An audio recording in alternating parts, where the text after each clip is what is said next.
Welcome to the Do We Know Anything edition of Hot Mic on WDAY Extra. KSFL, good morning in Sioux Falls, KNBN in Rapid City, and Inforum.com. June the 12th is here.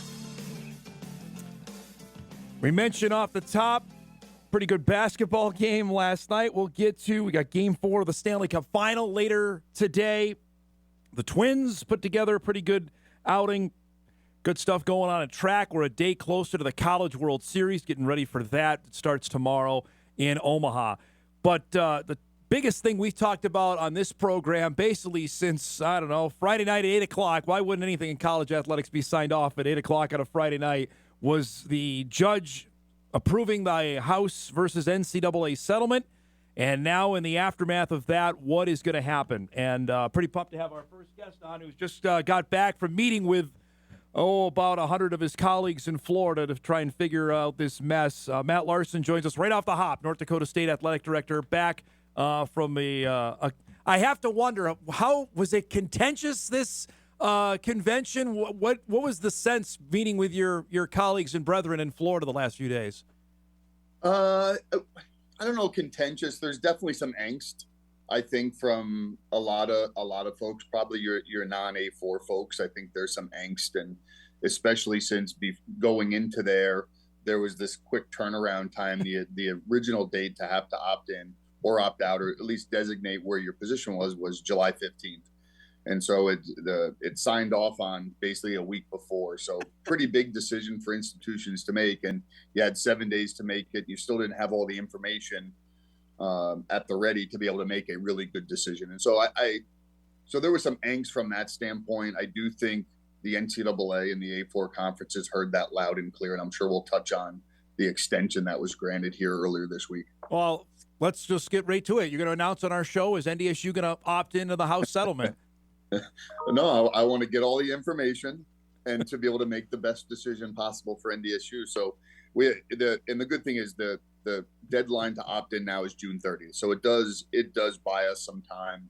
And when I say buy us some time, is to really, we're going to get an FAQ from the NCAA, because there are, for the most part, the House settlement as originally put together, things we heard about probably 3 and 4 months ago, for the most part is intact.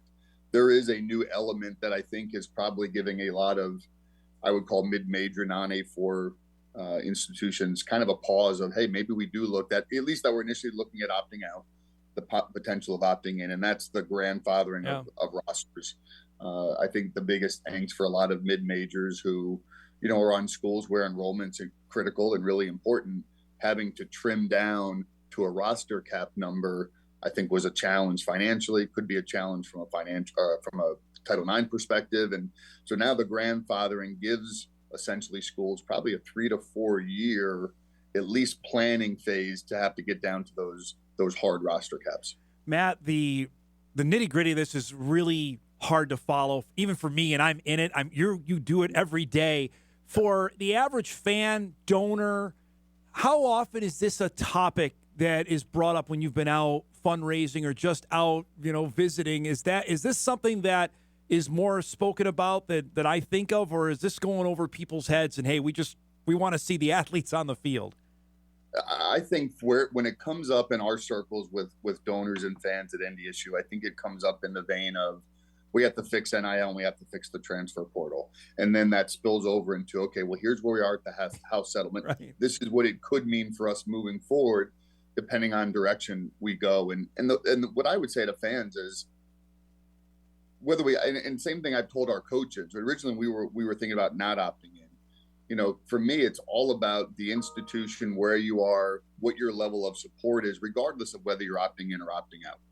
And we felt really strongly initially about opting out because of the things we currently are doing financially and resources to support our student athletes are far and above what a lot of our peer institutions are doing, even if they plan on opting in. And so you can be successful either way. There's a little bit of a moniker of, well, if you're not opting in, you're not investing in your student athletes. Well, that couldn't be further from the truth here at NDSU. So I think regardless of which direction we go, we've shared this with donors, is we have an opportunity to continue to grow our program, be successful, compete for championships at a high level. It's just at the end of the day, what's the mechanism that makes the most sense for us for the more immediate future.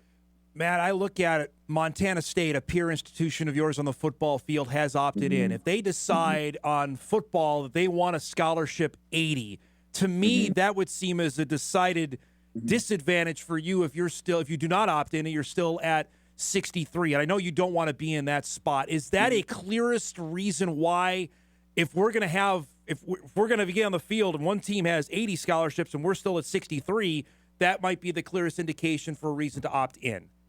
Yeah, I mean, and I think those would be reasons why I think we could down the road head that way. I mean, the nice thing about this is you have an opportunity every year to adjust your status if you choose to.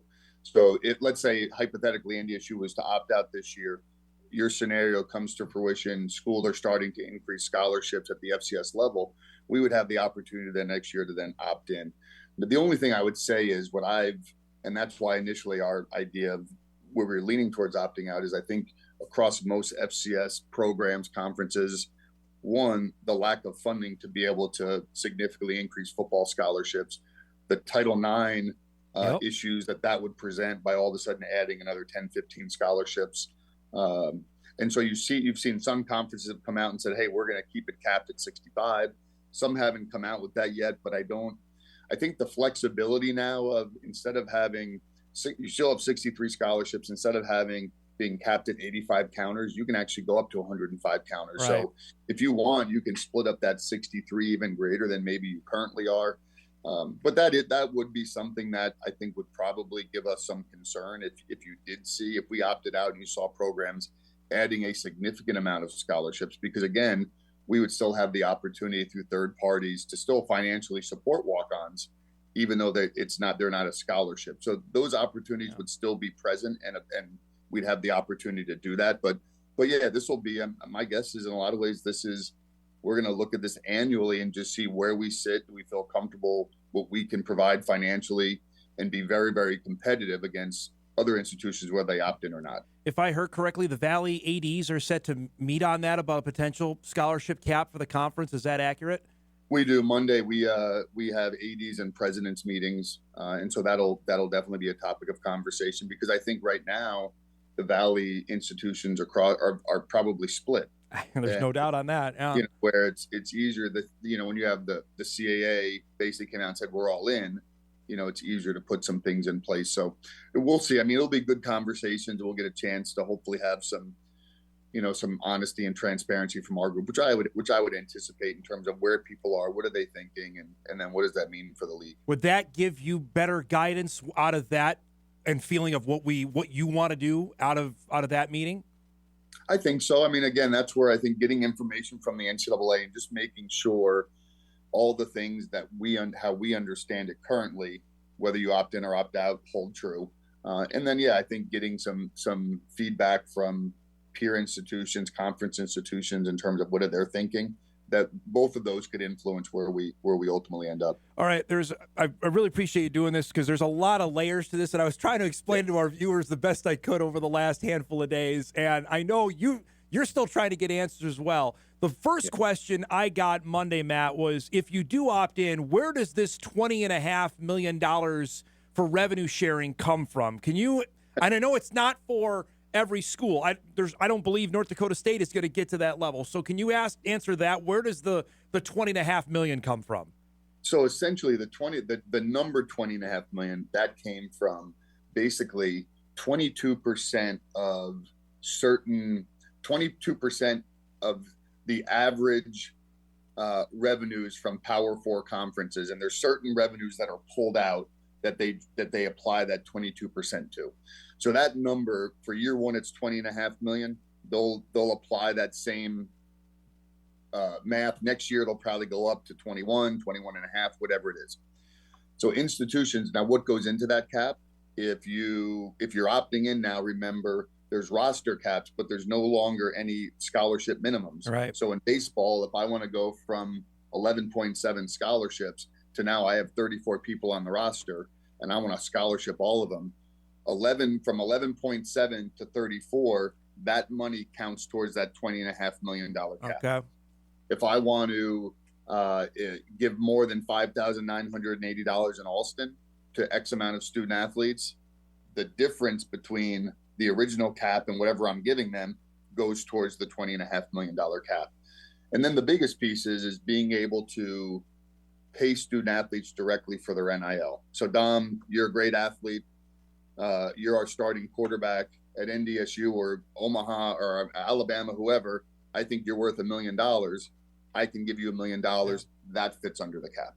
So those are the three biggest elements. Schools that either are under the cap or max at the cap, student athletes have opportunities to earn third-party NIL. So you may see some schools still maintain a collective.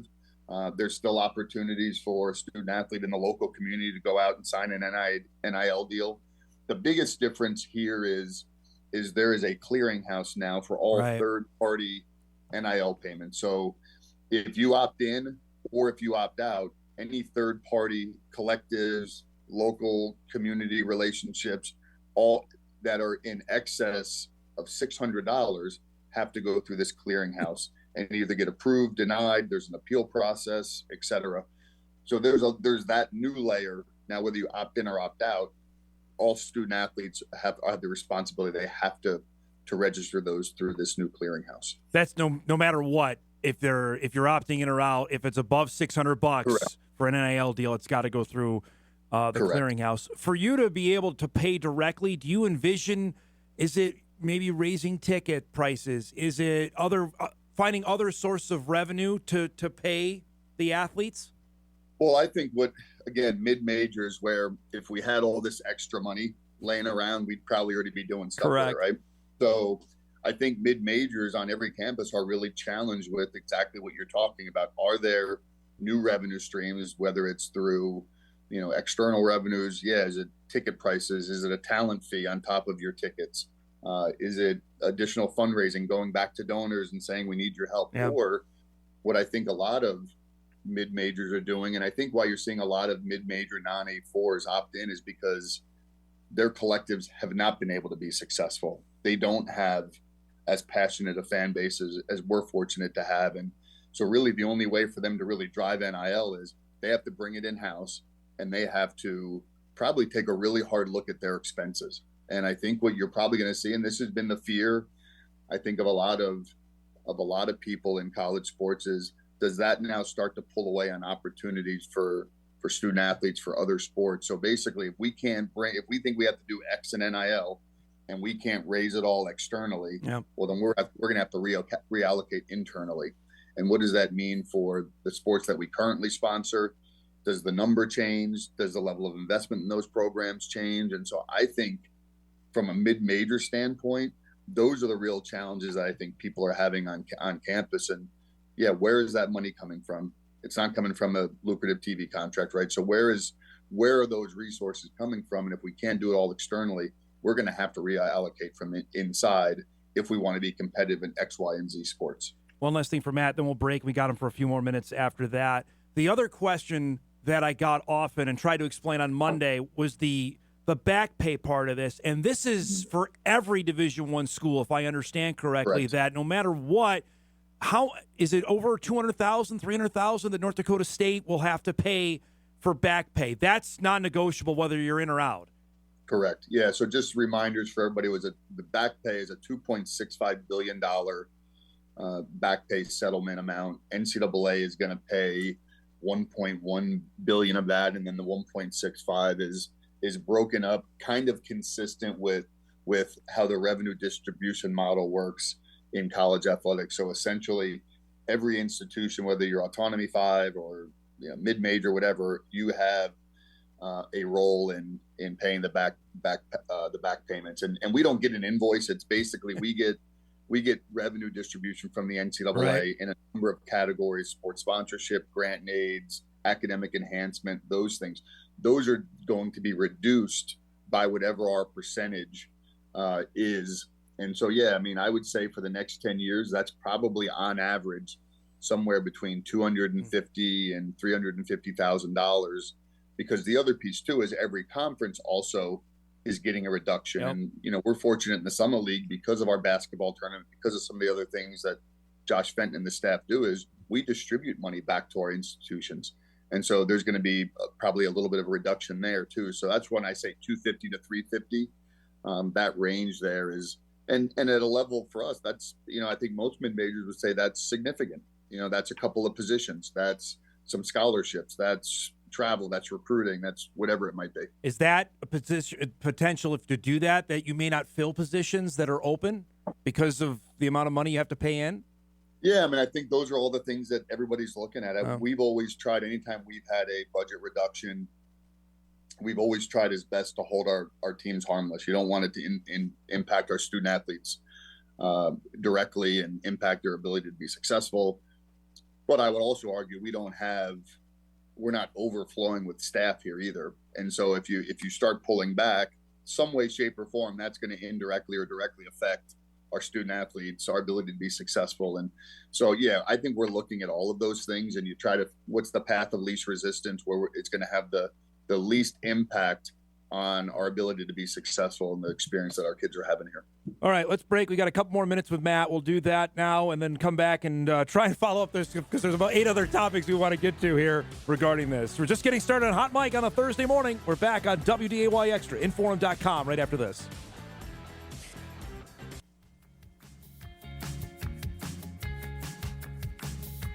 Welcome back, everybody. NDSU Athletic Director Matt Larsen joining us right off the hop, talking on the House settlement implications that it can have for North Dakota State, which is just a fun topic to talk about. Email comes in to ask you, Matt, what are the implications of opting in, but your conference caps scholarships? The benefits or advantages are some of those donations now can be tax deductible, whereas, to your collective, they're not. Other benefits are you can more just directly control how you manage your NIL. You can do it through increased Alston payments. You can do it through direct payments of NIL. And so that's the thing. And, we were talking offline a little, Dom, is there's pros and cons really to both sides, depending on, and those pros and cons don't impact every institution the same way, just based on how you're constructed and all of those things. So it is a little bit of a puzzle. But there's pros and cons, honestly, to both. There really are. And, and like I said, I don't think there's a lot of FCS conferences that I've heard of, or even mid-majors, when you're talking about opting in, are doing it so they can add more scholarships, because that really does impact Title IX at our level in a big way. I think they're really looking at, how do I control NIL more internally and not have to rely on external resources, because a lot of places, they're not there. And so how do I do that internally? Just so I understand as well, if you were to go and say, let's add 12 more football scholarships, you had to have 12 more in women's sports then, correct? Technically, yes and no. It depends on, again, there's 3 prongs to Title IX compliance. And so the first one's proportionality. The second one is interest and abilities. And the third one is third is interest and abilities. And so it really depends on where you fall. But optically, there's an issue if all of a sudden you're adding a ton of male scholarships and not female. And so there is a balance to that, absolutely, in terms of where your funding and support is going towards, and what gender and what is the enrollment breakdown between men and women. So there's a lot of variables there too. So it's not a real easy one for one. It really depends on where you're complying with Title IX. I want to ask you about one of your favorite events. Starts tomorrow in Omaha in the College World Series, and you were at Stony Brook when they made it to Omaha, and we got Coastal Carolina, who I know who's no Cinderella because they won the thing a few years ago, but Murray State is there. Is that how much of that, to me, Matt, it seems like, okay, well, the quote-unquote the Cinderellas can still do it in this day and age where, I mean, baseball is not immune. Obviously, North Dakota State's baseball team got ravaged in the portal after making it to the NCAA tournament. Is that a reminder that there are still runs that can be made by teams that aren't spending gobs of money? I do, and here's why I would say that. I mean, and you actually saw more than any other time I remember. You also not only that who's in the College World Series, but the amount of top seeds in their regionals that got out. The number 1 seed, the number 2 seed.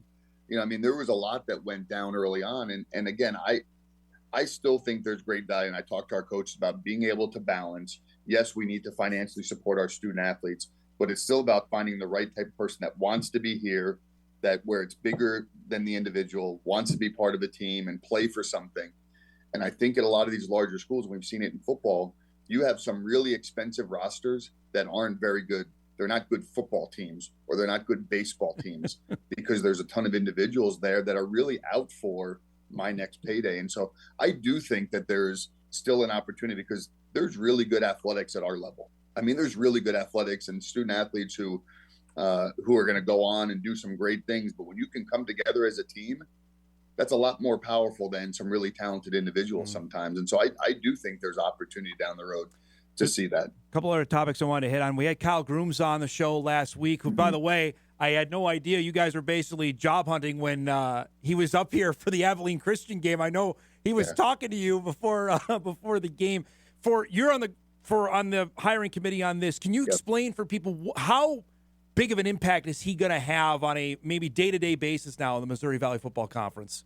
I think a big one. And I've gotten to work with Kyle a little bit when I was on the FCS committee and we were doing conference monitoring. I talked to Kyle a bunch about the WAC or the United Conference and just their institute. So I got to know him really well, and then I've seen him at championships and those things. So he's really talented.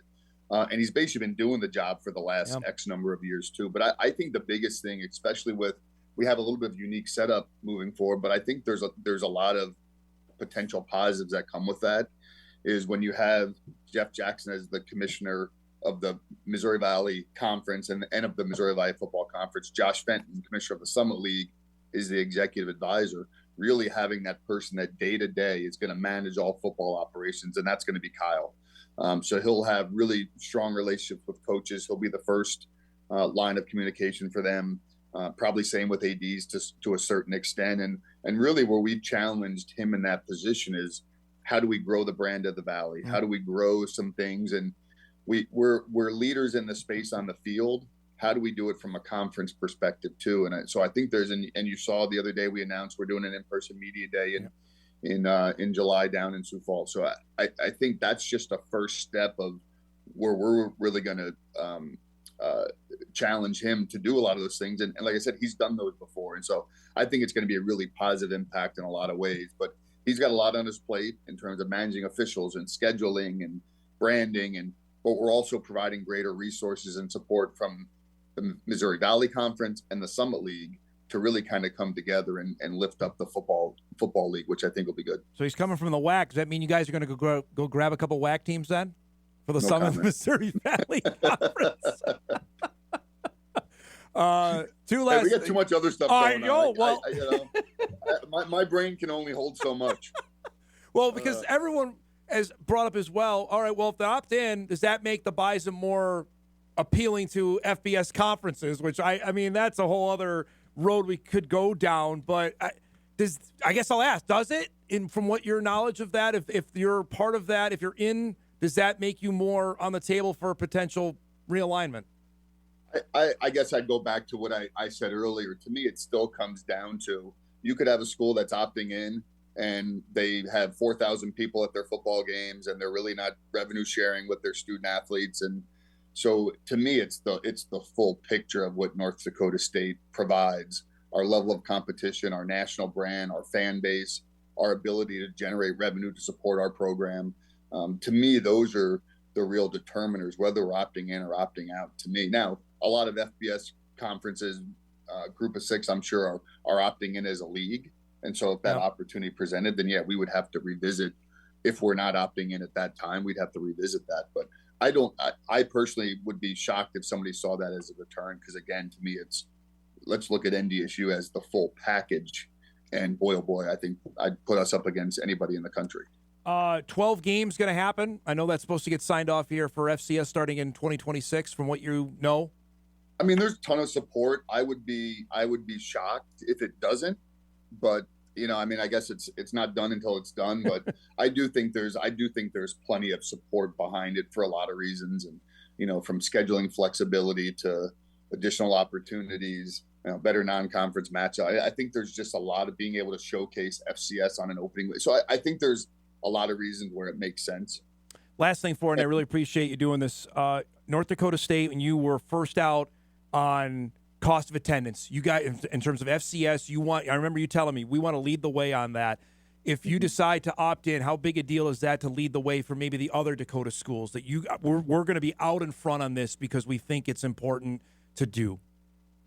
I mean, I do look at. I think we are a leader. I think when you're down at NACDA, I think people do look to what is North Dakota State doing, whether it's opting in or if it's other things, and that's a credit to our staff. I think we have positioned our program in a really good place. Again, what I would say to those schools is you got to do what's best for you. And again, opting in may make sense for us, may not make sense for another Valley school or an FCS school. Us opting out may make perfect sense for us, but may not make sense for somebody else. So again, I think opting in or opting out is just a moniker. It doesn't, you can still accomplish both things by either or move your program forward, whether you opt in or opt out. So that's the only thing I would say is I think this really is a decision that is very institutional dependent and what makes the most sense for you. This is a lot to cover. I really appreciate you doing this. I know you earned a vacation on this, and I hope you enjoy it. You get some peace out of this, but we'll do this again once the decision is made, okay? No, that sounds great. I'd appreciate it. Thanks, Matt. All right, Tom, appreciate it. Matt Thanks. Larsen, North Dakota State Athletic Director, join us right off the hop here to start Hot Mike. I hope that was as helpful as it was for me. I don't know if we got any more answers that we were looking for, but at least we now know from their perspective where we're at. And as we were reported on the show yesterday, they have a full 2 weeks to decide. I think a lot could come out of that. The ADs meeting on Monday, presidents and AD meeting on what they want to do. All right, we'll break. We'll go through our normal show routine and get us started here on a busy Thursday. Back on Hot Mike on WDAY Extra, KSFL, KMBN, and Inforum.com right after this.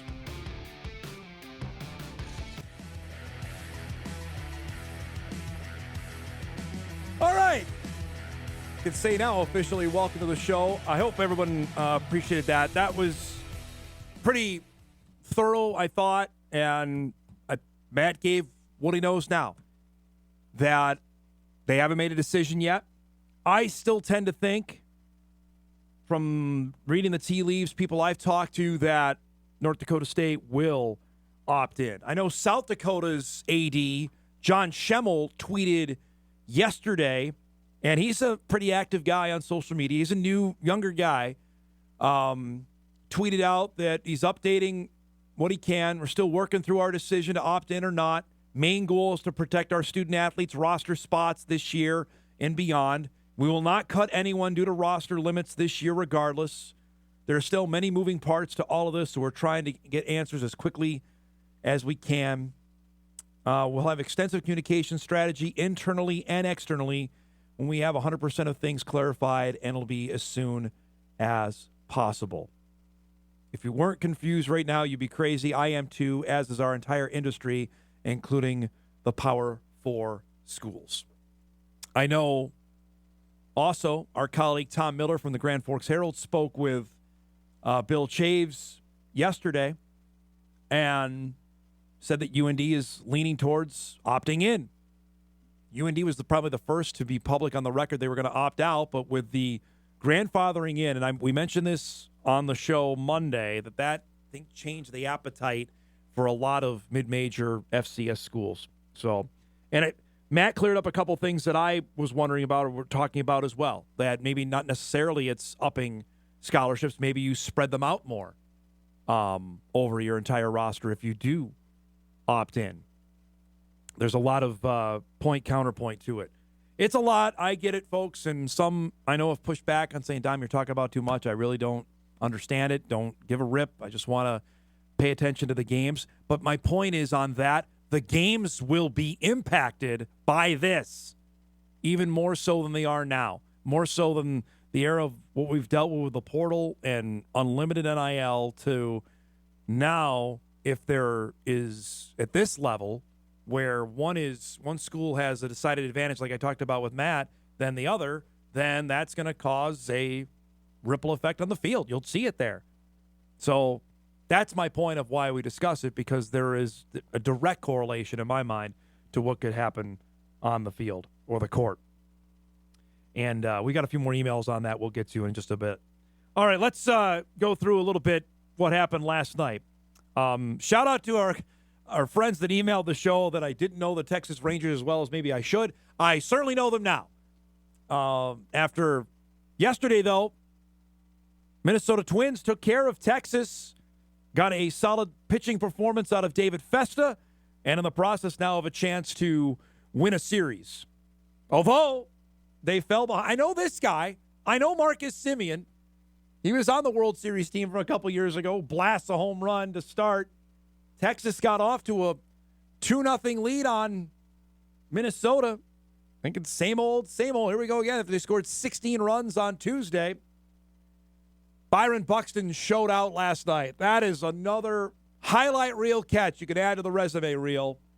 With 2 runners on base, just an absolute robbery out in center field.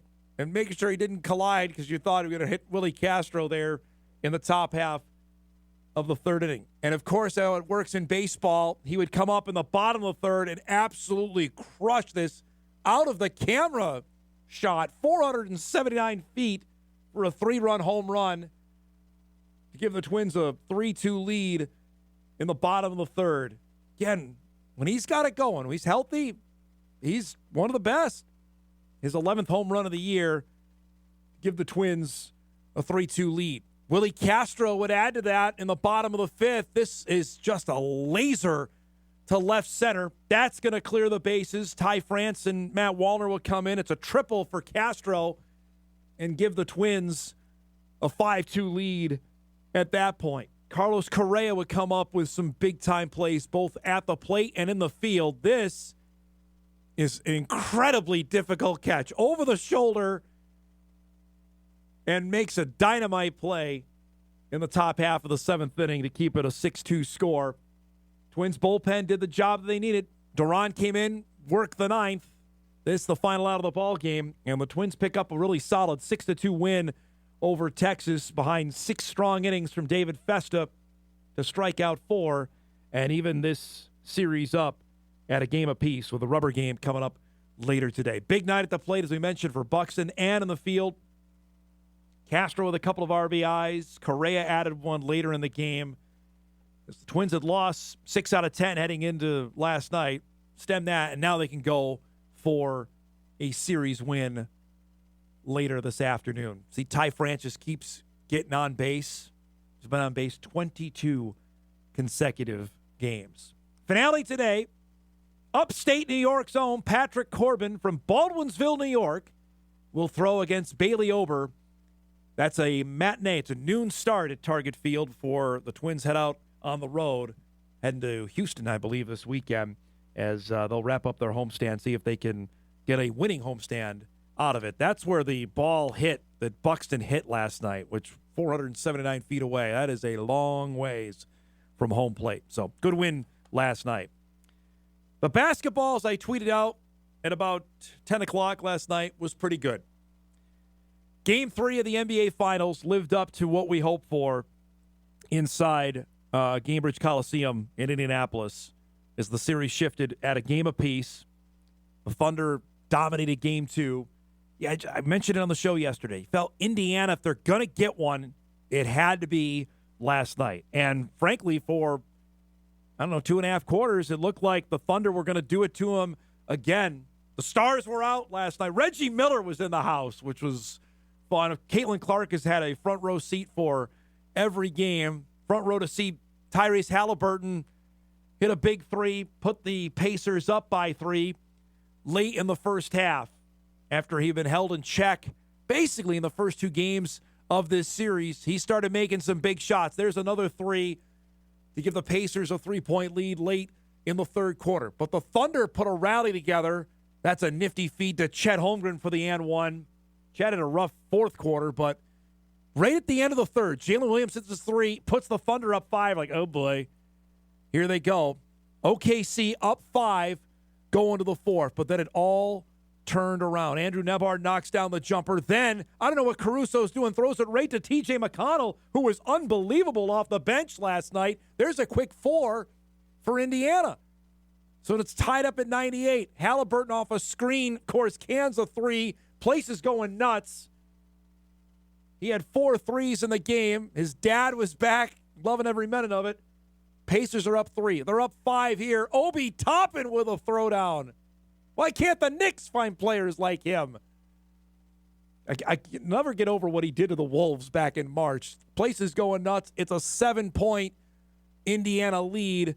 The kick out to Neesmith, who had not made anything, drains a triple there. It only had 7, but boy, that was a huge bucket. Then Miles Turner with the rejection on Chet Holmgren. You know how big that is to get up on Chet, then forces the ball out of bounds. I mentioned it was a rough stretch for the Minneapolis kid, and the Thunder fall to the Pacers 116 to 107.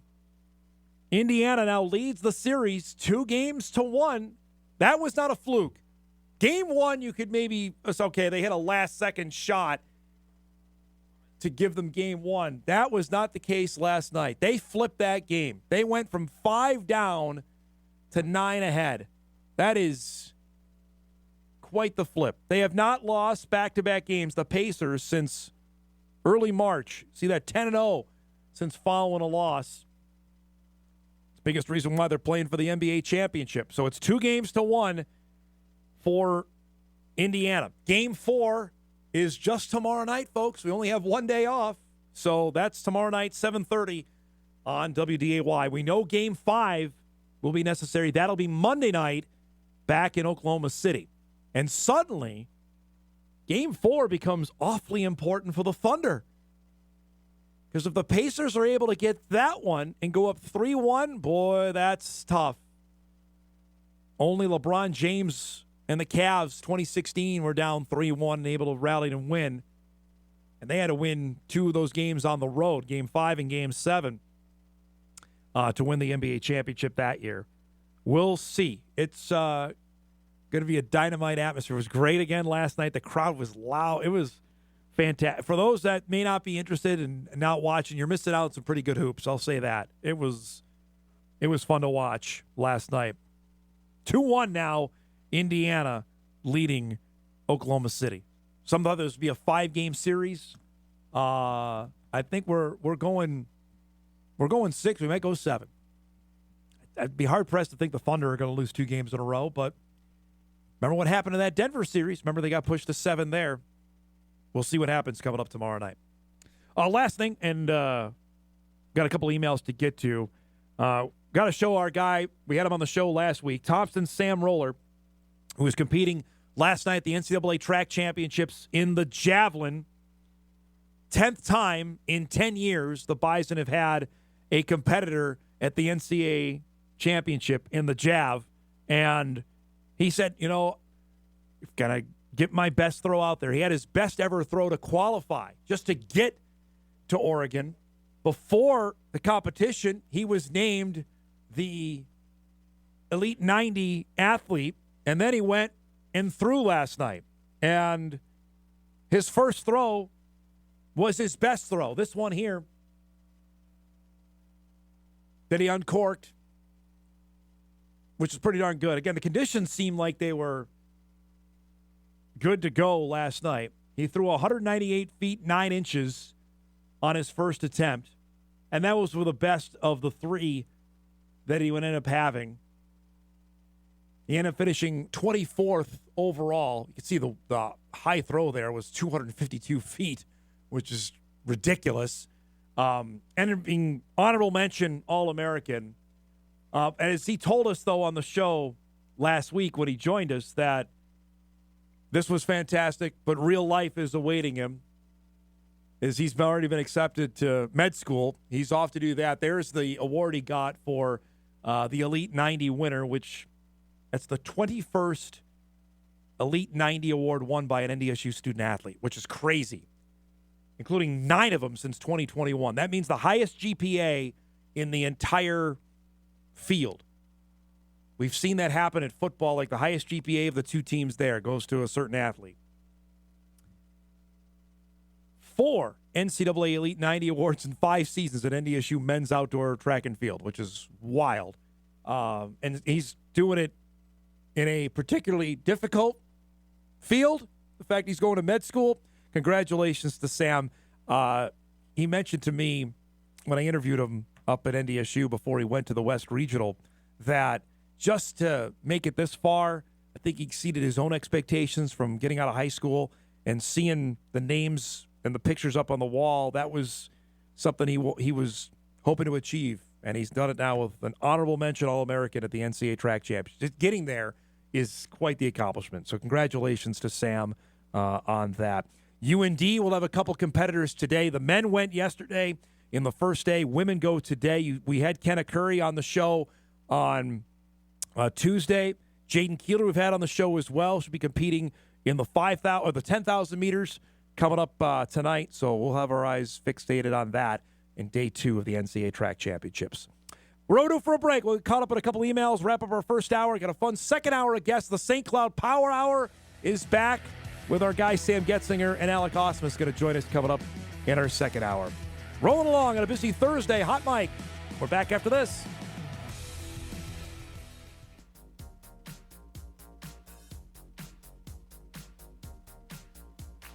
Welcome back, everybody. Wrapping up our first hour of a quick-moving Thursday show. We got a couple emails I want to get to before we break for our second hour.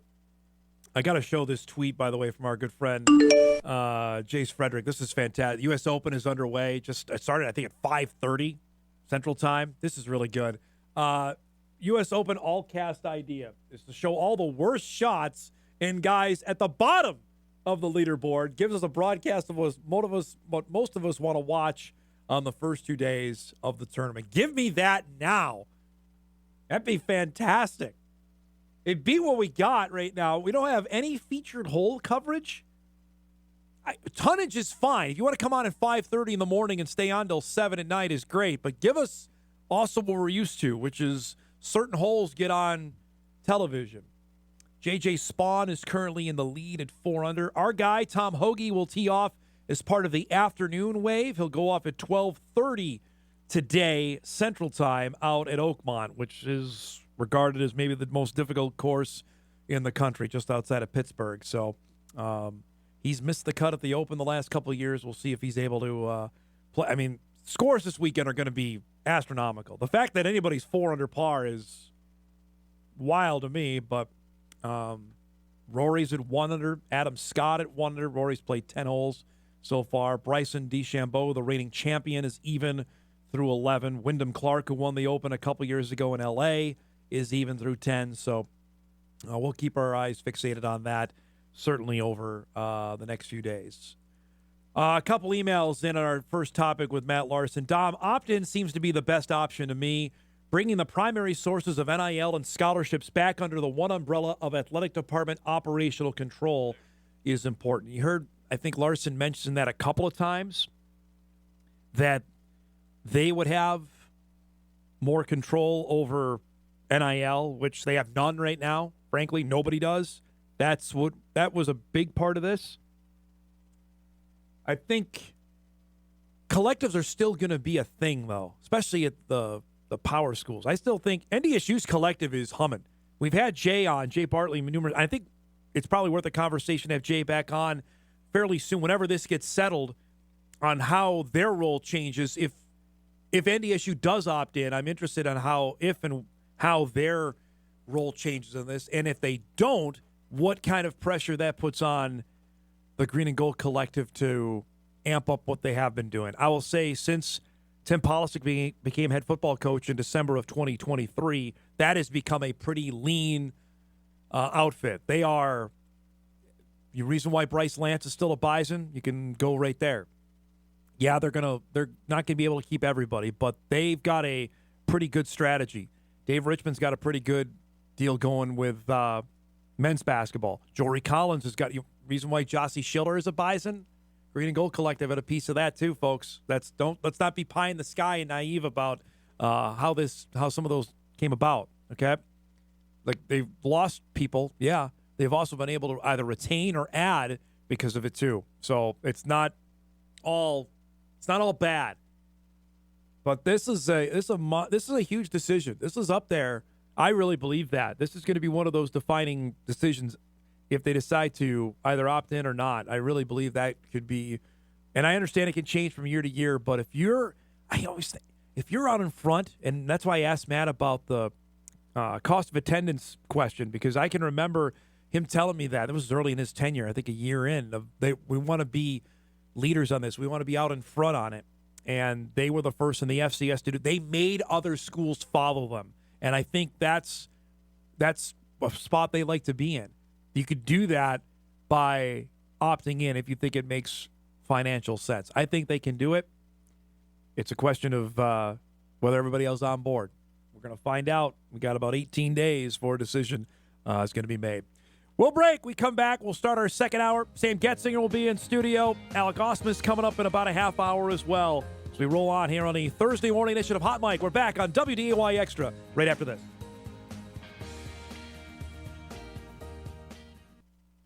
This is Hot Mic. Hot Mic on the networks of WDAY. Here's Dom Izzo. Let's take a moment and talk about bunions. The original line read as this: bunions. You may have heard of them. That was my original line. Hey, thank you, Dom. Johnny Cool Guys there with the sunglasses on. That was off the dome. To the west of when Illinois. I'm looking on it, like okay, west. I shouldn't say west. right and left. Is that Missouri? That is Missouri. Yes. That is it's underneath Missouri. Iowa. Way to go. Oh, I'm getting good at this. He's coming. So we're going to like the bottom peninsula region. Peninsula. Okay, we're going to come back on the ETSU tailgate and then go to you. How am I going to go from a tailgate to bunions? Okay, good deal. Let's take a moment and talk about bunions. So after you left us last Thursday, we had some breaking news. I here. can't believe that was a week ago today. Like, Yeah, I got stuck in the elevator. Evidently, people have nothing to do around here. Justin Hawley could just run over and shoot video. Don't people have jobs? So around he here? shot What are we video. doing? Shot video. Didn't even bother to try to get me out. So I'm there fending for myself. I mean, poor Maddie's there. She's trying her best. I was in there for the duration of the Jory Collins interview that followed me. I thought I was 15 gonna be in there for the day. I was fully prepared. You see, when I walk out, I got my jugs of water on hand. I was worried I was gonna have to go to the bathroom. Then what do I do? I'm glad you didn't have to resort to that. There's a red button in there that says push to stop or something. Yeah. So I was pushing that like nobody's business.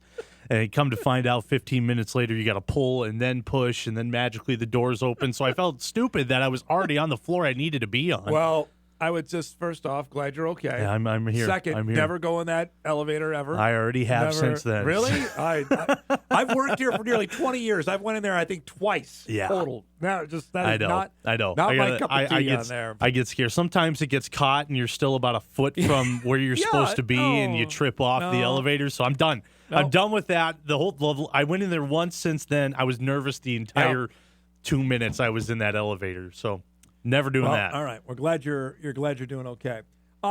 So I appreciate you filled in for me on Tuesday. Yeah. I know you were immediately nervous because of the topic that we talked about on Monday's show on the House settlement, and I appreciate that your willingness to dive into it as much as you did. I'm trying. Do you feel like you understand any of it now as we sit here on Thursday? See, I think I do, but I second guess myself on if I'm actually correct on it. You know what I mean? As do I, but it's welcome to just the like, party. okay, I can spew something out there, but is it right? Because something's changing every time, and then there's different things that I may not have seen that are also very important, and it is just... what's going on with all of this? I listened to the whole interview with Matt earlier this morning, and I think that painted a little bit of a picture. But it's just this is how do you if I was in their shoes as the athletic directors? I mean, I'd throw my hands. I would throw my hands up. And what is happening? What is happening here? So I'll continue to try to talk about it and hope I'm right. You know, the thing is, and I try to weigh this, and Kolpak and I talked about it on Monday's show of how much do people are interested in it.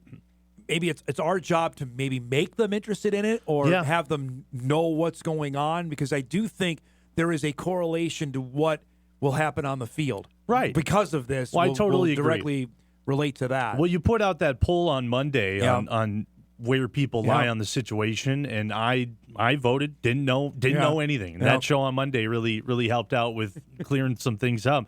And I the more I sit and think about it, the more I agree with you that it may not matter for people now, but you go 5 years down the line or whatever that may be, and then this becomes a pretty prevalent thing. You see the stuff actually happening.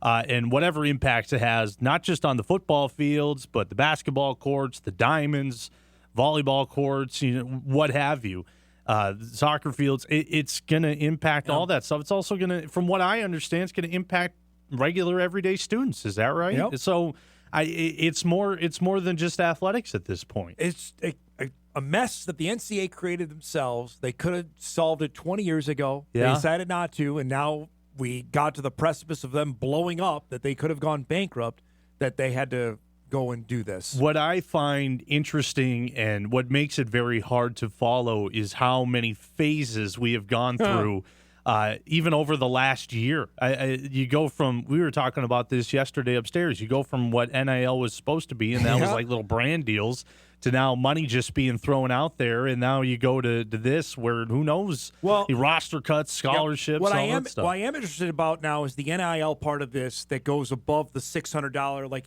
they have to prove what they're doing is worth, because it's going to go to this clearinghouse, and Deloitte runs it. Deloitte is top notch on what they do. That is not a corporation, an entity that thrives on loose ends. Right. So you can't just go and get an NIL deal for $1 million and not do anything. Put out 3 tweets and call it good. That's not going to work anymore. So what I'm curious about that too is how do they measure the value of those videos that or commercials or social media posts that they put out? I mean, to me, a tweet doesn't worth $600,000, but I mean, I guess it might, depending on who it is. I guess depending on who the athlete is and what the brand is for. Right. But I'm really interested in that, even locally here. If there's going to be any deals that go above that $600 amount, how that go through that clearinghouse to make sure it's approved is Do you really think businesses look at this and say they want to go that route and this is a hassle? I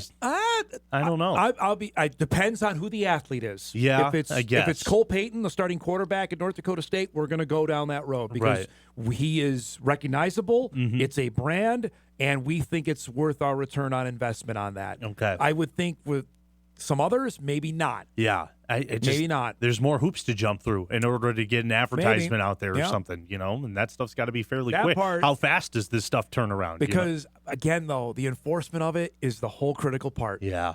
If there's no enforcement of it, then we're right back to where we are. Yep.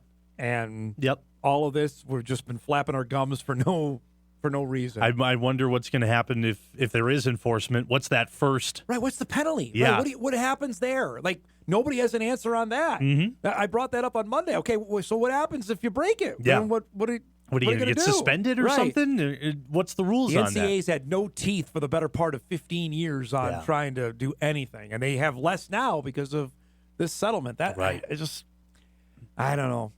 I can totally understand your viewpoint on it. Yeah, But at some point we gotta actually play the games, and how it impacts said games will be. I agree. For those that opt in, especially, I'm not talking SEC in the Big Ten. You go do your thing. That doesn't concern us. What it does is what the Big Sky, the Missouri Valley do for what this show is about. And those that opt in and how that is affected on quarter field will be really interesting to me. I think I find myself, and I'm sure a lot of people are in this boat too, that still with the old way of thinking of what college athletics used to be. It used to be an amateur thing, and for some cases, you get to that to try to go to the next level and earn your money there. I'm a firm believer in that. That's gone, though. It's way gone. You can't, and I still try to hold on to that with every ounce that I can, but it's not there anymore. And I thought it was interesting when we had Terry Horan on Tuesday. He mentioned that, like D3, D2, that's what true athletics used to be. They're still holding on to that model, but it's gone. And I think if you're not willing to adapt with the times as a fan, then you're going to get caught behind. And I will say I've been caught behind. All right. You're a big golf on TV guy. Did you see the tweet that I did that Jace Frederick put out? Yeah. Would you watch that? I would. Oh, absolutely. I've been watching YouTube. YouTube videos of just the everyday golfer going out and hacking away at that Oakmont course. So I would love that. If you missed it earlier, the tweet was Altcast would be to show the worst shots and guys at the bottom of the leaderboard. Gives us a broadcast of what most of us want to watch in the first 2 days. Well, they should do that every tournament. Right? I'm up for that. Hey, here's a guy who's in 85th place. He's not going to make the cut. Exactly. He's 18 over at this random, TPC deer run in the John Deere Classic. I love that course. I've played that a couple of times. I love that course. I would love to see them shank a couple balls, make me feel better about myself. I also saw you reading off the scoreboard. Couldn't believe they were in the red that deep already. Well, maybe it's not as difficult as they've made it out to be. Was that just a big marketing ploy? Maybe. Seeing all these Get videos in. and getting these are all our thousands of ground crew workers mowing the lawn out here and trying to get the rough knocked down. They're going to shoot in a normal score anyway. Right now we've got 8 guys under par. Granted, we still a majority of the field is not teed off yet, but. I want to see the winning score of 2 over. I don't want to see a 4 under win. Are you a fan of that? Absolutely. Because always the pushback is for this specific tournament, for the U.S. Open, when we get to the weekend, for the casual golf fans, I don't want to see the professional golfers look like me out there. I want to see them make great shots and make great putts. We see that every week. I wouldn't mind a week where it's a struggle fest. Yeah, I don't like 31 under par PGA Tour events. I agree. Like next week is going to be when they play at the Travelers in Connecticut. Mm-hmm. That's going to be a birdie fest. Yep. I also don't like seeing 7 over par. I like a good mix. If a guy wins, at 2 under, 2 under, okay. 2 over, I think somewhere in that 4-stroke range is not a bad spot. I mean, personally, to me, the U.S. Open. When I see the U.S. Open, I see that as a true.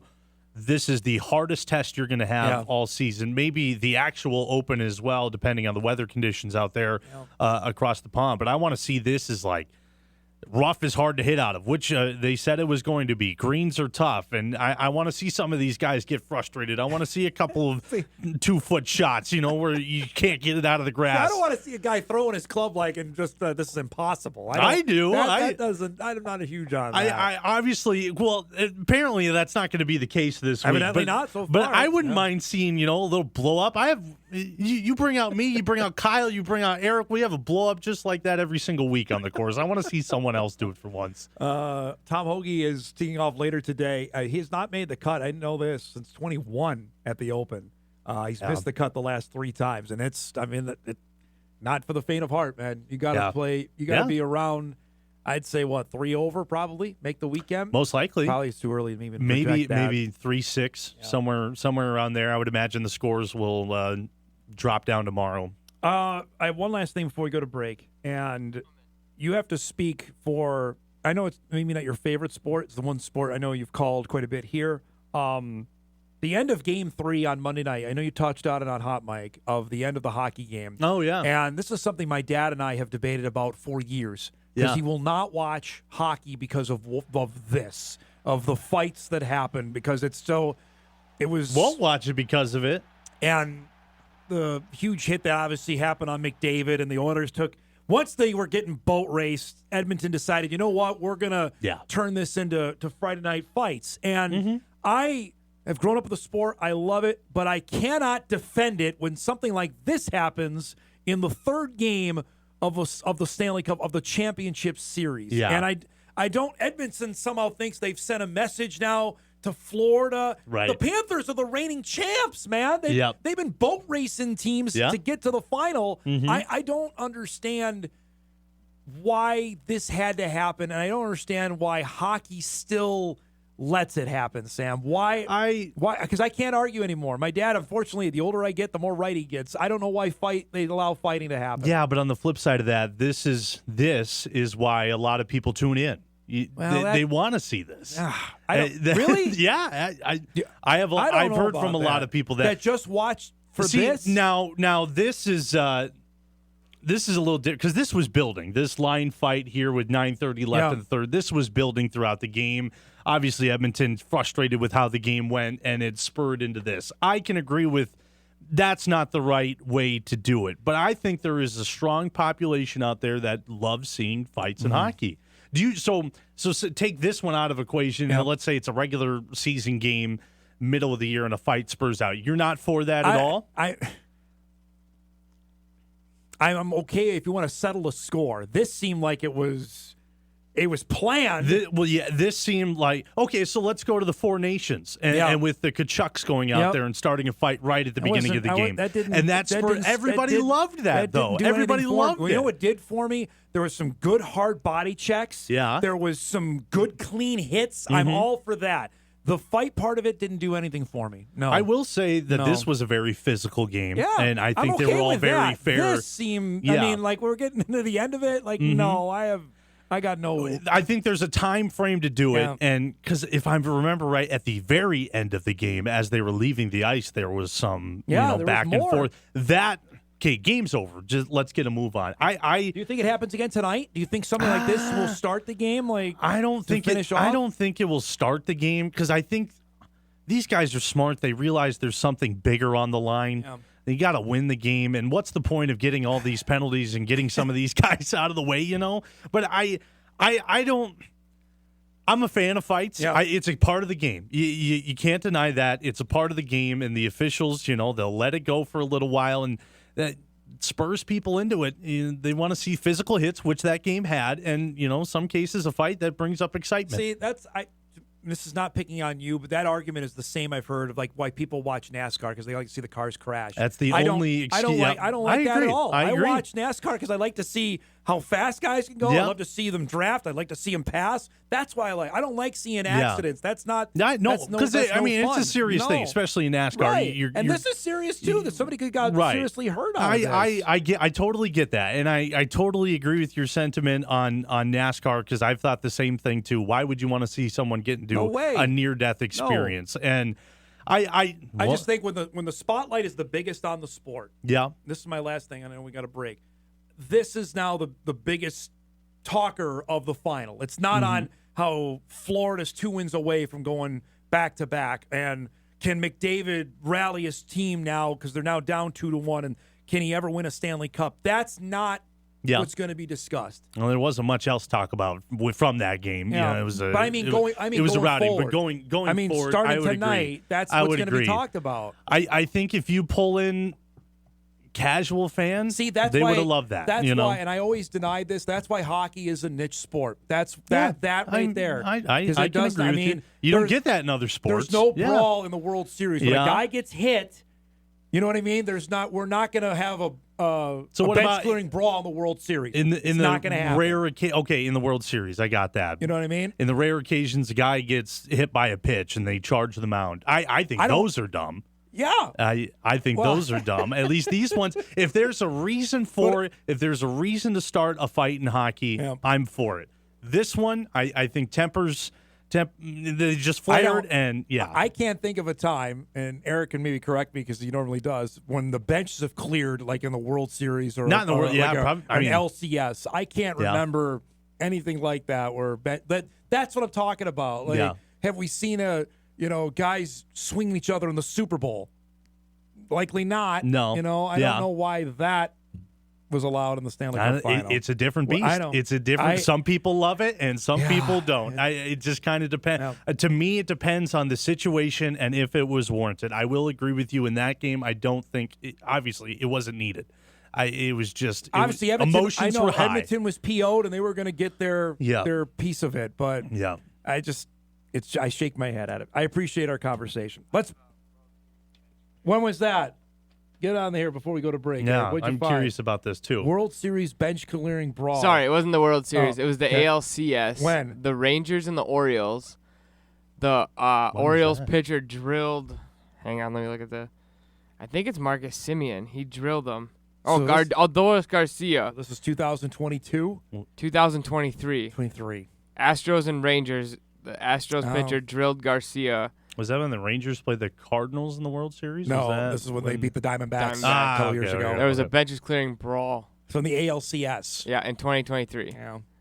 Yeah. See, it does not just hockey. It happens other places. I still I mean, they don't, but it's not in the World Series. You know what I mean? Yeah, I get it. And I will agree with you. Baseball fights are beyond dumb, too. Well, they're just standing there. There's a couple But- throws in there every once in a while. And I mean, what do you think about we got to go to Brave. What do you think about the UFC? What do you think about boxing? I love boxing. UFC, I have no time for. Yeah? I don't. You're not a fan of that, No, huh? Oh. no, that's just that's my opinion. Yeah. on that. The I'm best old. baseball punt or brawl, I think, was when Odor knocked out Batista. And God, the and that was Rangers Blue Jays. but that was in the first that's round, right, right? yeah. That was like the first round of the playoff. Oh no, was that even a playoff game? I don't even think that was a I think playoff it was game. a regular season game. We right. can look that up in the break. Yeah. All right, let's break. We come back. I got a couple other topics I want to hit with Sam. No pun intended. We'll do that when Hot Mic continues on a Thursday morning. We're back right after this.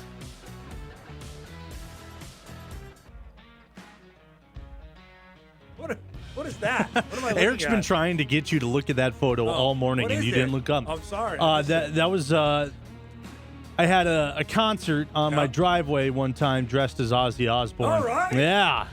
I think I was Wanna singing know- Crazy Want Train. to know something crazy? What's that? Speaking of it, I've seen Ozzy Osbourne in concert. Have you? I went to an Have Ozzy. you? I 1999, Buffalo, New York. And According- it was fantastic. Brody was telling me that he's having his final concert live stream, so you going to tune into that? All right. I'm We can do not. that. I've fallen off the Crazy Train. Yes, that has now been installed in the elevator to get me out of it in case I get stuck in there again. Email comes into the show. We got a couple here on our last topic. Sam, NHL, don't tell me you're serious about concussions and player safety when you allow pro athletes to punch each other in the face. There's no It's rebuttal. fair. That's There's fair. no rebuttal to that. That's fair. I think it's just a different breed of sport, and if you're not a fan of it, then don't watch it. Another I guess. email comes in. I know this is super old, Dom, but Greg Nettles and George Brett's fight on third base in the 1977 ALCS is probably the most notable postseason fight in baseball history. That was 1970s. That's 2 years before I was born, so that's a long time ago. I've seen clips of that, but I'm trying Yeah, to. I know the one he's talking. Yeah. We're getting in on that. Again, it doesn't happen, but it happens in that sport. I don't get it. You sent out I a sent text out. message to your I'm hockey getting a brethren. couple of more responses what did here. you Let get? me see. Read it. Let's read a few on. Okay, I said I'm in an argument. Should fighting be allowed in hockey and why? One of my Not an friends. argument, we're having a discussion. A discussion. I have to get them excited about it. One of the responses I got was yes, because that's how it is. What an answer that is. Not good for your testimony there. A couple others said it polices the game. That's fair. Okay. I guess in a sense that's fair. Another one said fan excitement. I would agree with that as well. See, that one I disagree with. The majority of fans that go to a game are not looking for that to happen. I disagree with you on that. no, I think they are. The ones that Have go you to seen the the game, movie Goon? Yeah, They're making movies out of this stuff.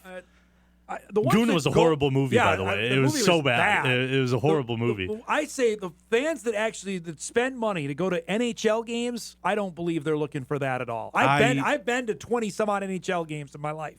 I've never hoped for that at all. I went to see I the don't best know. player make the best plays. Yeah. You know what I mean? Yeah. That's how old I am. I signed up to go see the Rangers play the Sabres. It was Wayne Gretzky's last year. I wasn't looking for anything other than Gretzky to score a goal or make an unbelievable pass, or Dominik Hasek, the goaltender of the Sabres, to rob him. And I got both of that. So let's say That's what I was going there to see. Let's say Wayne Gretzky gets hammered. You know, it's a cheap shot. Yep. You're not going to have anybody retaliate on that? I would imagine there would be retaliation because that's how the sport is. Yeah. And much like in baseball, if a guy gets thrown at, the next inning, the opposing team is going to get his thrown at. Yes. It's the I'm same not saying- concept. It's just a little bit more physical. And let's say a goalie gets run. Your defense is there to swarm in on that and shut that down. That part I'm not arguing. The part I dispute is it had to come to that, which looked like it was staged. That part, if it's organic and it happens, I got no issue. That part, no, I agree. I got no time for I that. agree with that as well. Right. We come to common ground. If it goes to it polices the game, I will say there is a point of fan excitement in there. I know you don't agree with that, but I think there is people that are looking for that, and that is been the culture of the game for a long time now. I'm trying to think of all the games I've went to in person. I don't know if I've seen it in minor league hockey. Yes. Like, I totally don't understand it happening at the USHL level. No. I've been to a force game and it's happened. I think like, I've seen that. Seriously? I totally. I have no time for 18-year-olds doing that. If it happens in high school, No the way. USHL level, I will yeah. even say in college. If it happens in college, no. I think it should stay in the pros if you're going to go to that I would point. have no problem if they decided tomorrow that we're outlawing it outside of the professional hockey leagues in the world. I Like, mean, it would not happen anywhere else. It's pretty much you get your. I don't know. It happens probably more in the USHL than I bet you we Well, think. the USHL and the NAHL, yes, it happens there. But I'd say if it does happen in high school, I was at a high school game. This was when I was in high school, and there was a fight, and there's suspensions like that. How often in college you call one, see one? No, I don't think I have. Right. I didn't see one. I didn't see one in college. I saw a lot that could have got close to it, but they refrained from punches being thrown. I saw one. The first professional hockey game I ever went to was a American Hockey League game. The Syracuse Crunch were playing the Rochester Americans, which is a huge rivalry. This was the first year of the Crunch, and it was a full-on. Everybody got in it. All 5 players and the goalies fought. I was 1994. Yeah. I thought it was the greatest thing I've ever seen. And There's I get involved. something- It was 30 years ago. I'm like, nah. I would. There's and it something still- wild about a it still goalie fight, though. Right, it a still goalie fight's happens. pretty awesome. I remember 1997 vividly. The Red Wings played the Avalanche. Those guys hated one another because Claude Lemieux hit Chris Draper. I remember this vividly. And the following year, the goalies, Patrick Waugh was fighting Chris Osgood the following year. Yeah. And it was, I have the Sports Illustrated cover still in my house. My dad has it. It was unbelievable. Those ones, It's fabulous. goalie fights, I will say, those ones feel a little scripted. Those are planned out. Yes, Yeah, exactly. Those are That planned was out. my point. And that was Four my point of Nations what fight that happened Kachuk Monday. would was planned out. There was nothing organic about that. Right, Like, but no, it did we're gonna spark do it. excitement for the rest of that tournament, and the game set up the game. I had excitement for that because the United States beat the Canadians. Yes. We beat them. That's where I So was that's where you excited got about. your Yes. excitement. Okay. Yeah. Not because they were slugging it out to start the game. Like, I think all it added right, a little great. something you can't deny. I'm sure it did for people that aren't hockey fans. Right. For the I think hockey- that's a big yes. part of it too. When you're looking at those fringe fans, that's where you can kind of pull in a couple Does people.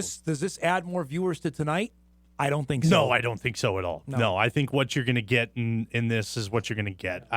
It's Florida and Edmonton. The storylines are great. Yeah. Honestly, if you're a sports fan, Yeah. you should watch simply because the best player in the world plays in this series. McDavid. Florida is a dynamite team that's looking to go back to back. They're alone. Full stop. I'm in. Yeah. Yeah. Regardless of anything else, Exactly. other stuff I would going agree on. with you. This was fun. I'm glad we had this conversation. Yeah. Hopefully, you know? if I get more answers, I'm going to text Dean Wilson. I'm sure and I I'll know send where he you. comes down. I'll on send that. you a response I can't before believe the. he hasn't texted me yet because I know he I know. watches the show. I'll send you his response before the show All ends. right, you do that. Thanks, Sam. Absolutely. And Sam's going to be filling in. You're going to be doing the big show here for the next week. I huh? know. So if you're watching, bear with me, and we'll see how it goes for the next week. But we'll try to You're gonna be hold on great. tight. And we'll see Sam. I'll see him next on the golf course. Yes. You're going to be part of our I'm looking forward to Red that. River Am broadcast team, which is a week from tomorrow. We're out at Moorhead Country Club for that, which is going to be great. Thanks for coming by, bud. Absolutely. This is fun. Sam Goetzinger joins us each and every Thursday at 10 o'clock. All right. We come back. The other half of the St. Cloud Power Hour. Alec Ausmus will join us. Talk about boys volleyball crowning a state champ. First time in the state of Minnesota. That'll happen later today. That and much more. We come back after this.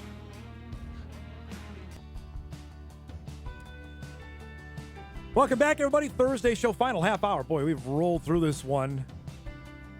I'm not sure if we're going to have as lively a conversation as we have with our last guest from St. Cloud State. With our next guest from St. Cloud State, we welcome back to our show Alec Ausmus from KSTP TV Sports in the Twin Cities. I'm not going to suck you in.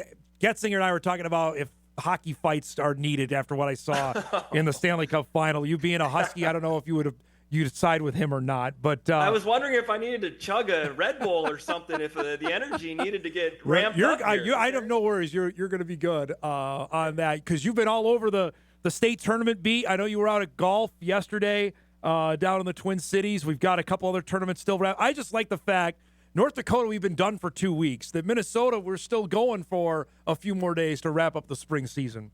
And I guess I always got to find something to complain about, but they piled them on this year. Yeah. Overlapping. State track, the finals are today. Yeah, why mean, did they usually move? that's on a Saturday. Why did they move track? Do you know why? I'm not sure. Yeah. I did not get a good explanation, but now boys volleyball is also Yep. part of the mix. So that might have just they're all piled on top of each other, and it's not a big deal. We're finding a way to get to as many things as we can, but state baseball, boys volleyball, boys track, girls and boys golf was yesterday. Yeah. I mean, it's been crazy, but it's a good time of year. It's always fun, and it's always fun to showcase some of the prep talent we have around here. I wanted to ask you about boys volleyball because they're crowning the champs today for the first time that it's a sanctioned varsity sport. I think eventually there's going to be interest in this part of the world. You've seen it up close. What is the talent level, and what's the excitement level around the Twin Cities for boys volleyball? A lot of these teams were already doing this sport in a club fashion. So a lot of these teams were already put together, and they already kind of knew who was going to be good. I mean, Eden Prairie goes into the state tournament as the 1 seed, and asking around before the season started, I was told by several coaches, yeah, keep your eye on Eden Prairie. They've won our last couple club championships. But it's growing. I think I was told at the start of the year that there was just over 90-some teams statewide that are part of the sanctioned sport. I was shocked to hear that there weren't many really north of, I don't even know if St. Cloud has a team. Like, maybe they have one. Maybe it's several teams combined. I'm not sure. But it'll grow. It'll expand. And what's cool to see in the Twin Cities with boys volleyball right now is there are some high schools, North St. Paul, St. Paul Harding, some schools that you do not see in the state, many other state tournaments that are being represented in the boys state volleyball tournament. It's including some athletes of other ethnicities, a lot of Hmong. The Hmong community is very large here in the Twin Cities. That volleyball is a big sport for them. They take it very seriously. A lot of Hmong students play the game outside of school. They're now able to play in their high schools, and some of those teams made it to state, and that's very cool. It's a very cool inclusion, and I expect it nothing but to keep growing. I mean, it can be played indoors, right? I mean, it doesn't need to be expensive to play. It doesn't need a lot of space to play.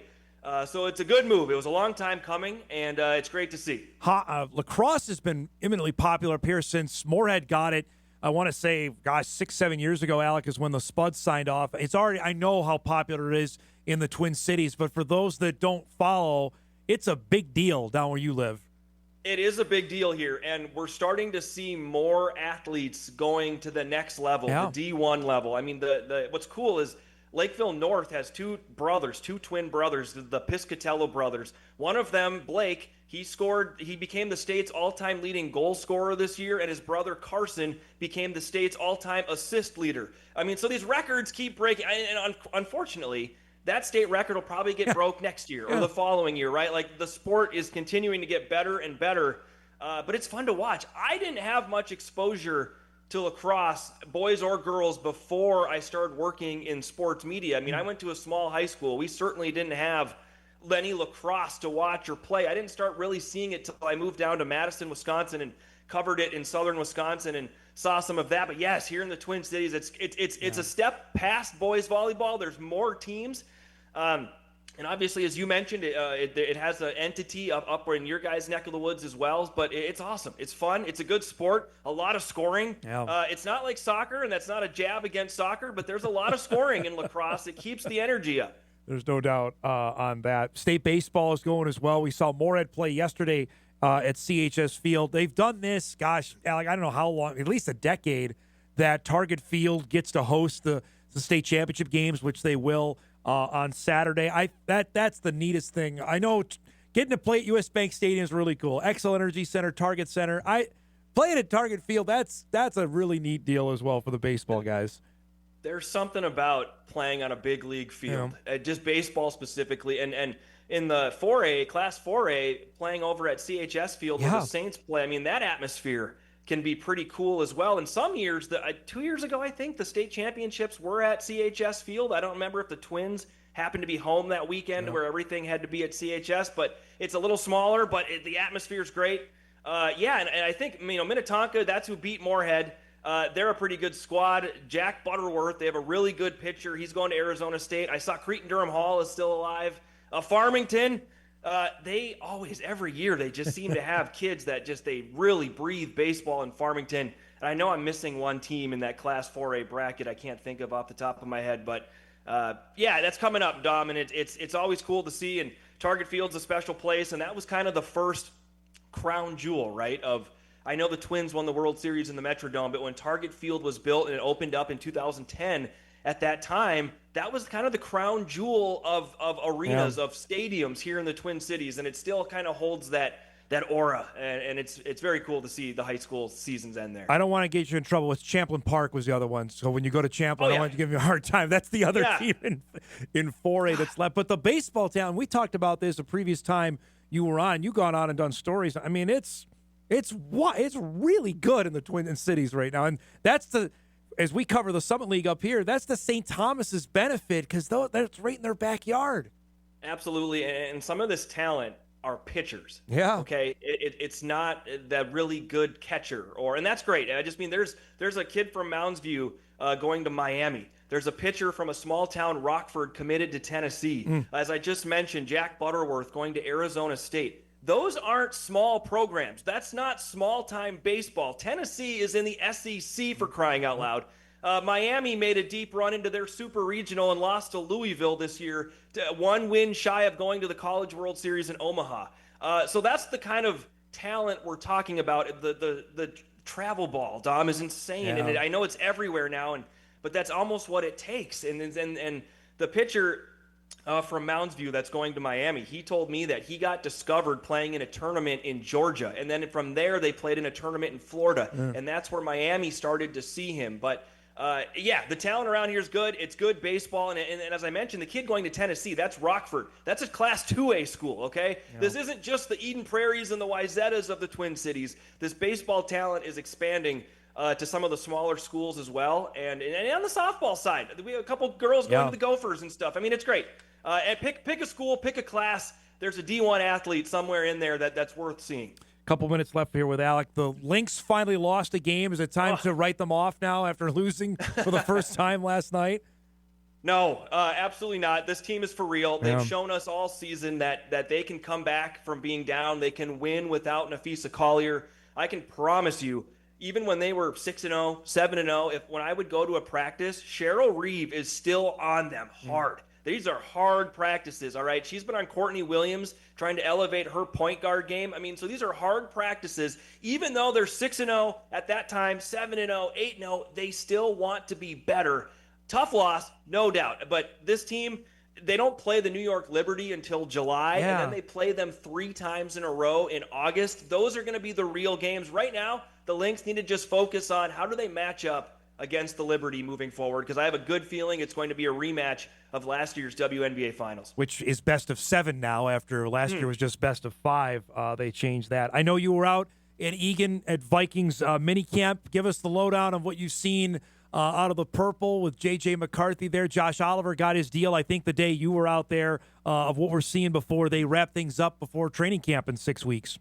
Yeah, today will be the final practice, essentially. They have one more next week that the veterans don't have to be at. But so today's kind of it, right? Okay. Today's the last day of school, so to say, before summer vacation for the Vikings. Obviously, keeping an eye on J.J. McCarthy. So overall, things look good. All right, he threw an 11-on-11. He threw a pick 6 to Byron Murphy Jr. Okay, it's just practice. Byron Murphy Jr. might be one of the best cornerbacks in the league after that 3-year, $66 million extension. JJ is going to be just fine. His arm strength is there. He can make the throws. Now he's just learning. Also on Tuesday, we saw Christian Darrisaw on the field for the first time.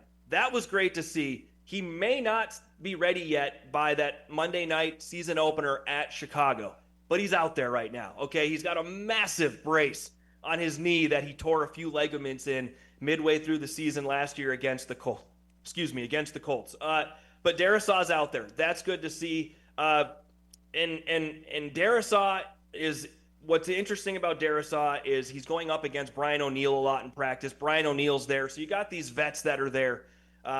Jalen Naylor, here's kind of a hot take. Jalen Naylor in the wide receiver group. Okay, obviously it's Justin Jefferson and Jordan Addison. Jalen Naylor is listed at 190. He's beefed up. He's huge now. His upper body is jacked on. I'll try to get some video of him and send it to you so you can see what I'm talking about. Watch out for Jalen Naylor this year in the wide receiver group. He's looking for a payday, and this year could be a good opportunity for him. All right, June 12th. We're marking that down for when he goes crazy later this season.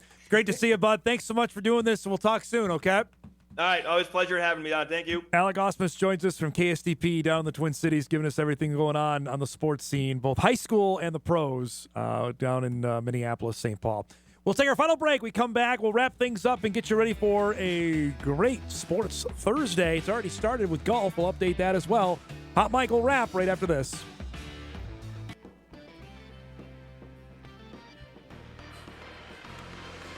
All right, wrapping things up here on the Thursday morning. Tomorrow, Corey Provis will be back with us as the Twins get set to head out on the road.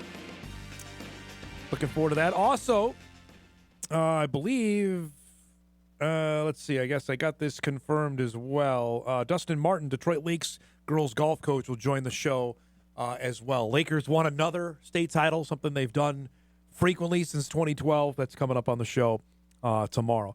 As we mentioned earlier, Sam will be in. I'm going to be taking some vacation over the next week. Going to be celebrating the Jackman's birthday, my wedding anniversary, which is on the same day. It's the nexus of the universe there. So Sam will be in for the next little bit. We'll be back with you next Friday when we're out at Moorhead Country Club for the opening round of the Red River Am. Looking forward to that as that gets going next Friday. So excited about that, and we'll see what where the sports world lies when I get back. I don't know if we have any more clarity on what we discussed today. You'd like to think so, hope so, but the way things have been going, that's probably not something we want to attach our flag to. But we'll see if there's any more info by the time we come back around on that. Let's get to a couple other emails before we go. Oh, this is actually, I'll read this. Dom, this is from the testimony. There's another congressional testimony going on today up at Capitol Hill. If you saw this is a report from Ross Dellinger, and I'll read this real quick because it was sent in the email, but the full text of this is important to note, going back to our previous topic. The Big South Commissioner, who's a witness at this, tells lawmakers that the largest NIL earning for an athlete in her league is around $17,000. Perhaps an eye-opener when comparing NIL earnings at the Power Conference level. I believe the commissioner was referring to the largest single NIL payment to an individual. That's probably accurate what you're seeing here. There's no absurd amount of money that's being thrown like at the Power 4 level. That's probably more accurate that we're talking in the Summit League and the Big Sky. That's Missouri Valley Football Conference. That's probably more comparable than anything. Whether that means we need to have I don't even going to go down that road. That just makes my head spin. But we'll see. That's the intriguing part of this. I don't know. Having Congress get involved, I don't think is the best move to go. That's my 2 cents on that. Let's do some what to watch here before we get out of here on this Thursday.